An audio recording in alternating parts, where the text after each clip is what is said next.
आप सभी का स्वागत है इस वीडियो में। इस वीडियो में मैं डिस्कस करने वाला हूं कि मॉक लगाने के बाद उसके एनालिसिस करने का सही तरीका क्या होता है, क्योंकि मैक्सिमम स्टूडेंट्स, जहां तक मैं जानता हूं, मैक्सिमम स्टूडेंट्स गलत तरीके से एनालिसिस करते हैं, जिसकी वजह से उनकी जो भी गलतियां हैं वो सुधार नहीं पाते और उनका मार्क्स वहीं पे स्टक रह जाता है। तो मैं अपने एक्सपीरियंस के आधार पर, जो मैंने एक्सपीरियंस खुद से गेन किया है, खुद के कॉमन सेंस से मैंने जो भी एक्सपीरियंस गेन किया है, जिसकी वजह से मेरा फर्स्ट अटेम्प्ट में ही सीजीएल क्लियर हुआ है, तो उस एक्सपीरियंस को मैं आप लोगों से शेयर करने जा रहा हूँ।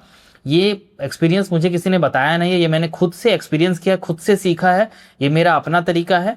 तो इससे मुझे भरोसा है कि आप लोगों को ये ज़रूर फ़ायदा करेगा।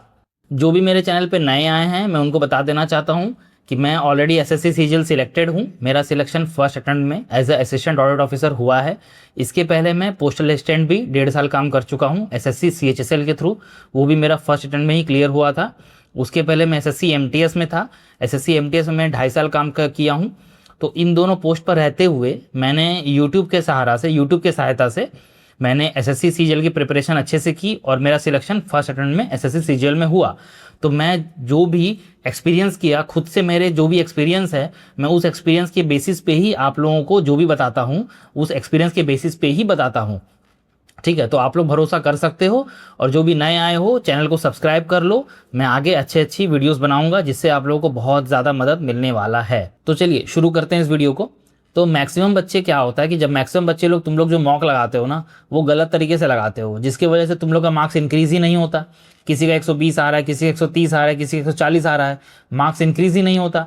रीज़न ये है कि जब तुम लोग मॉक लगा लेते हो तो मॉक लगाने के बाद उसको गलत तरीके से एनालिसिस करते हो। एनालिसिस अच्छे से नहीं होने की वजह से जो भी तुमने गलतियां की हैं, वो गलतियों को तुम सीख नहीं पाए, उन गलतियों से सीख नहीं पाए, जिसके वजह से अगली बार जब वो क्वेश्चन वापस मॉक में आता है तुम वापस गलती करते हो और जस्ट वो रिपीटेटिव वे में चलता रहता है और तुम बार बार गलत करते रहते हो। बेसिकली एनालिसिस ऐसा होना चाहिए ना कि अगर वो क्वेश्चन दोबारा तुम्हें मॉक में आ जाए तो वो छूटे नहीं, वो गलत ना हो, और तुम्हारा पेन चलना चाहिए डायरेक्टली, दिमाग नहीं, डायरेक्ट पेन चलना चाहिए। इतना अच्छे से एनालिसिस करो। तो देखो लॉजिक यहाँ पे ये है, मैं जो लॉजिक समझा हूँ और वही मैं आपको समझा रहा हूँ कि लॉजिक देखो यहाँ पे ये है कि जब तुम मॉक लगाते हो तो बेसिकली मॉक में लगाने से क्या होता है कि जो तुम जानकारी जानते हो, जो तुम सीखे हो, जो तुम समझे हो, जो तुम पढ़े हो, उसको तुम उस मॉक में निकाल रहे हो। ओके, लेकिन जब मॉक को जब सबमिट करते हो, सबमिट करने के बाद जितने भी क्वेश्चंस गलत हैं वो बेसिकली क्या है, आपके गलतियों का आईना है, दैट इज मिरर। वो आपकी गलतियों का मिरर है। तो उसको सबसे पहले तो उसको क्लियर करना ज़रूरी है, समझ रहे हो ना, उसको अच्छे से पढ़ना ज़रूरी है। बेसिकली जो मॉक लगाने में टाइम लगेगा, मैं टाइमिंग बता दे रहा हूँ कि अगर 1 घंटे का मॉक है तो 1 घंटे के मॉक में मैक्सिमम टू मैक्सिमम 2 घंटे तो लगेंगे एनालिसिस करने में। ये बांध लो, अगर 2 घंटे नहीं लग रहे हैं या 1.5 घंटे मान लो मिनिमम, इतने तो लगने हैं। अगर तुम 1 घंटे के मॉक को आधा घंटे में एनालिसिस करके बढ़ रहे हो, दैट मीन्स अच्छे से एनालिसिस नहीं हो रहा है। तो अब एनालिसिस करना कैसे है मैं वो समझाता हूँ।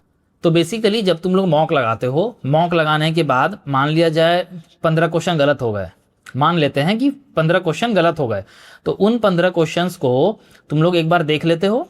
15 मिनट लगा, 15 क्वेश्चंस देख लिए और बस एनालिसिस खत्म हो गया। तो ये गलत तरीका है। मैं बताता हूँ कैसे करना है। करना ये है कि सबसे पहले जो तुम मॉक लगाओगे उसके बाद 15 क्वेश्चंस गलत होंगे, तो आपको क्यूरियोसिटी होती है, तुम्हें क्यूरियोसिटी होगी कि यार 15 क्वेश्चंस में कौन कौन से गलत हुए देख लूँ। तो इट्स फाइन, तुम जाओ उसको देख लो, 15 क्वेश्चंस एक बार देख लो, किसमें किसमें गलत हुआ, क्या क्या गलत हुआ, कितना गलत हुआ। ओके, बट उसके बाद क्या करना है कि आपको 100 क्वेश्चंस का मॉक है तो 100 क्वेश्चंस पूरा एनालिसिस करना है।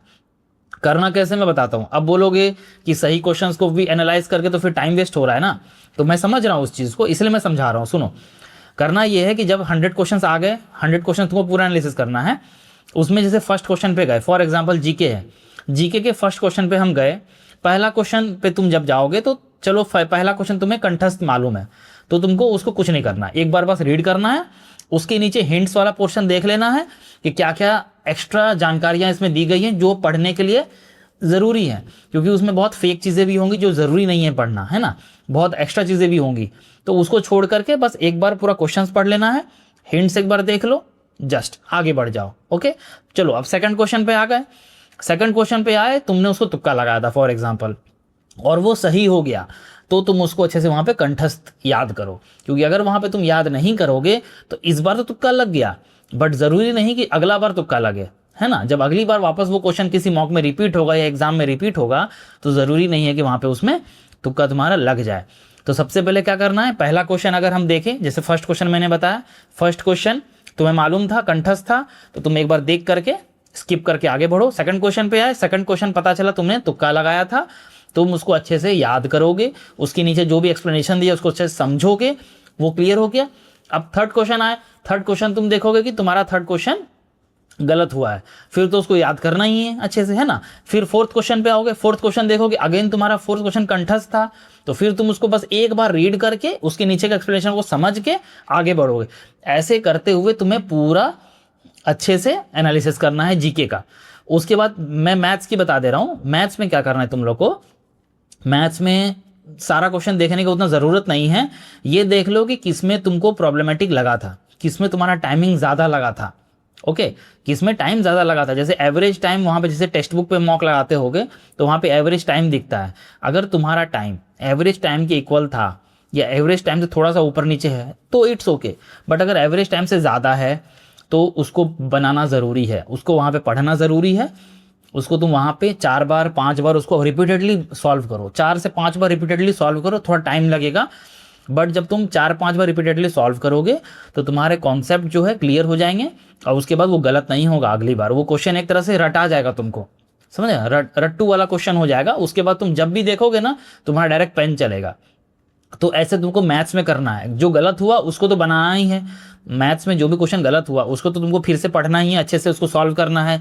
बट एक बार सॉल्व करके कोई भी क्वेश्चन को नहीं निकलना है मैथ्स में, चाहे तुम्हारा गलत हुआ या तुमको प्रॉब्लमेटिक लगा था, वो तो तुम मॉक देखने के बाद समझ में आ जाता है कि इस क्वेश्चन में मुझे दोबारा अटेम्प्ट लेना पड़ा, इस क्वेश्चन में मुझे थर्ड टाइम अटेम्प्ट लेना पड़ा, या मैं उसमें फ्लो में नहीं बना पाता हूँ, मुझे थोड़ा टाइम लगता है। तो वैसे जो भी क्वेश्चंस हैं उनको एक बार मैथ्स में बैठ के एक बार नहीं बनाना है, उसको एटलीस्ट 4 बार 5 बार रिपीटेडली सॉल्व करो।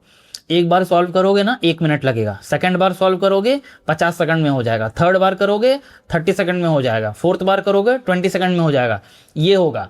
तो उसके बाद वो एक तरह से क्वेश्चन रटा जाएगा। तो मैथ्स का यही तरीका है। रीजनिंग में क्या करो, रीजनिंग में भी वही सेम है, देख लो कि किस में टाइम लग रहा है, कहीं तुम्हारा कॉन्सेप्ट तो कुछ छूट नहीं रहा। बेसिकली रीजनिंग में मैं क्या करता था कि ज़रूरी नहीं था सारा क्वेश्चंस देखना रीजनिंग में, मैं रीजनिंग में बेसिकली जो गलत हुआ उतना देख के निकल जाता था। एक दो क्वेश्चन में जिसमें टाइम ज़्यादा लगा तो एक बार कॉन्सेप्ट समझ लेता था, बस, उससे ज़्यादा नहीं। बट मैं सारा क्वेश्चन को एक बार स्किप करता था। जैसे मैथ्स भी है, 25 क्वेश्चन है, जो सही हो गया बस एक बार देखना ज़रूरी है, क्योंकि हमें पता नहीं होता कि कौन सा क्वेश्चन में मुझे प्रॉब्लम हुआ था। जब मैं वो क्वेश्चन को खोल के देखूंगा ना तब याद आता है कि मुझे यहाँ पे प्रॉब्लम हुई थी। तो पहला रूल तो यही है कि तुम्हें 100 क्वेश्चंस एक बार एटलीस्ट देखना ही है, देखना, ठीक है।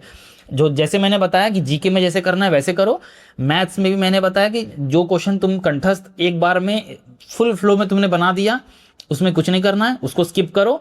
और जिसमें तुमको प्रॉब्लमेटिक लगा था, 1 मिनट 1.5 मिनट टाइम लग गया था, या 2 अटेम्प्ट 3 अटेम्प्ट तुमने लिया था, उसको एक बार फिर से बनाओ, समझ गए। 4 बार 5 बार वहीं पे रिपीटेडली नोटबुक उठारो, नोटबुक लो और उसको रिपीटेडली 4 बार 5 बार बनाओ, समझ गए। वैसे मैथ्स में करना है, रीजनिंग में भी वैसे ही करना है। रीजनिंग में चाहो तो स्किप करके जो भी क्वेश्चन रॉन्ग थे बस उतना देख के बढ़ सकते हो, क्योंकि रीजनिंग और मैथ्स में थोड़ा फर्क होता है। इंग्लिश में भी जैसे मैंने जीके में बताया, इंग्लिश में भी सेम वैसे ही करना है। इंग्लिश में ग्रामर रूल्स में मैं एक चीज़ बता देना चाहता हूँ कि जो ग्रामर रूल जैसे कॉमन एरर है, ठीक है, कॉमन एरर है, या इसके अलावा फिल इन द ब्लैंक्स है, या फिर तुम सेंटेंस अरेंजमेंट ले लो, इंग्लिश में जो भी है उसमें क्या होता है, ग्रामेटिकल रूल्स होते हैं। तो ग्रामर रूल्स कभी कभी क्या होता है कि हमें पता नहीं चलता, हमें वो रूल मालूम है, वो रूल हमें मालूम है, बट जब वो कॉमन एरर के रूप में आएगा, या फिर जब वो फिल इन द ब्लैंक्स के रूप में आता है, या जब वो किसी भी तरह से आता है वो, तो क्या होता है कि हम वहाँ पे इम्प्लीमेंट नहीं कर पाते, है ना। वो सामने से निकल जाता है, हम इम्प्लीमेंट नहीं कर पाते, और जब एनालिसिस करने बैठेंगे ना तो दिखेगा कि अच्छा ऐसा था। तो इस चीज़ से दूर करने के लिए क्या करना है तुमको कि जब एनालिसिस करने बैठोगे ना तो उस टाइम उसको खुद को समझाना है तुम्हें, समझ रहे हो। जैसे मॉक में जब एनालिसिस करने बैठोगे इंग्लिश का, तो उसमें जो ग्रामेटिकल रूल लगा है उस ग्रामेटिकल रूल को तुमको अच्छे से एक्सप्लेन करना है, खुद को एक्सप्लेन करना है। जैसे if you are a teacher, तुम कैसे खुद को एक्सप्लेन करते हैं, तुम खुद को एक्सप्लेन करना है, थोड़ा 5 मिनट वहाँ पे देना है, खुद को समझाना है, और वो खुद को अप्रोच देना है कि तुम किस अप्रोच से उस चीज़ को पकड़ पाते हैं। तो तुमको एक बार उसको पढ़ना है अच्छे से, और उसको जो ग्रामर रूल था उसको समझना है। उसके बाद ये सोचना है कि किस वजह से वो मिस हुआ, क्या रीज़न था जिस वजह से वो छूट गया, जो तुम नहीं पकड़ पाए उस रूल को वहाँ पे। तो तुमको खुद को एज अ टीचर तुमको खुद को समझाना है, वहाँ पे 2-4 मिनट लगेगा, खुद को समझाओ। थोड़ा एक प्रिमिटिव मेथड में जा रहा हूँ मैं, समझ रहे हो ना। तो मेरा यही था कि मैं खुद को वहाँ पे समझाता था कि यार ये छूटा कैसे, अगली बार अगर आएगा तो मुझे यहाँ पे ये चीज़ देखना है, उसके बाद ये देखना है, ये दोनों अगर मैच हो रहा है तो इसका मतलब ये है। समझ रहे हो, ऐसे तुमको खुद को समझाना है। सेम चीज़ तुम मैथ्स में भी कभी कभी कर सकते हो। जैसे कोई मैथ्स में ऐसे तुम्हारा समझ लो तुम पार्टनरशिप का सवाल है, लंबा सवाल होता है, उसमें तुम कर सकते हो थोड़ा सा कि एडजस्ट कर सकते हो सारी चीज़ों की, अगर पार्टनरशिप का सवाल आएगा तो मुझे पहले ये चीज़ें यहाँ पे लिखनी है। जैसे फॉर एग्जांपल किसी ने 25,000 रुपये 6 महीने के लिए लगाए, तो आराम से मुझे ऐसे क्लियरली लिखना है, 25,000 लिखना है। कोई कोई करता है कि 25 सिर्फ लिख के आगे बढ़ जाता है, तो आगे जाके फिर क्या होता है कि अगर वो लैक्स में कोई दे रहा है तो वहाँ प्रॉब्लम आ जाता है, तो उस वजह से वैसा होता है।